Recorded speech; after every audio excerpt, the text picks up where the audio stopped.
നമസ്കാരം. Third eye ന്യൂസിലേക്ക് സ്വാഗതം. നിയമസഭാ തെരഞ്ഞെടുപ്പും കഴിഞ്ഞു, ഫലപ്രഖ്യാപനവും വന്നു. ദിവസങ്ങൾക്ക് ശേഷം കേരളത്തിനൊരു മുഖ്യമന്ത്രിയെയും കിട്ടി.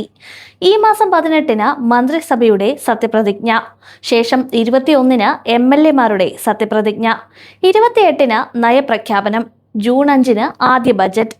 കേരളത്തിലെ ഒരു MLA-ക്ക് ശരാശരി എത്ര രൂപ ശമ്പളമുണ്ടാകും നിങ്ങൾക്കറിയാമോ? നമുക്ക് നോക്കാം. MLA-മാർക്ക് പ്രതിമാസ ശമ്പളം ഉൾപ്പെടെ 70,000 രൂപയാണ് ലഭിക്കുന്നത്. കണക്കുകൾ നോക്കിയാൽ ഇങ്ങനെയാണ്.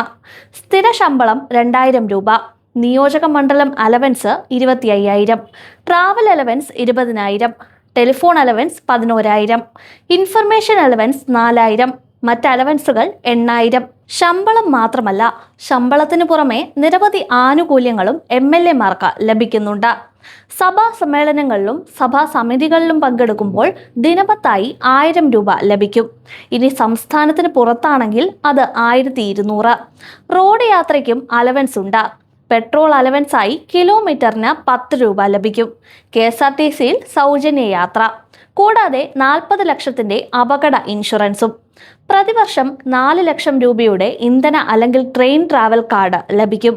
ഭാര്യ അല്ലെങ്കിൽ ഭർത്താവിനെയും ഒരു സഹായിയെയും കൂടെ കൂട്ടാം.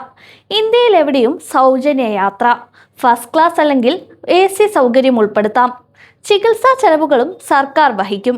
കൂടാതെ 20 ലക്ഷം രൂപയുടെ ആരോഗ്യ ഇൻഷുറൻസും, 10 ലക്ഷം രൂപയുടെ പലിശരഹിത വാഹന വായ്പ, 20 ലക്ഷം രൂപ വരെ ഹൗസ് ബിൽഡിംഗ് അഡ്വാൻസ്, താമസത്തിന് ചെറിയ വാടകയിൽ ഗസ്റ്റ് ഹൗസ്.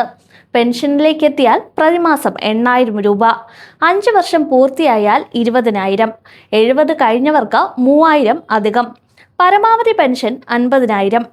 MLA മരിച്ചാൽ ആശ്രിതർക്ക് അതേ തുക തന്നെ പെൻഷൻ.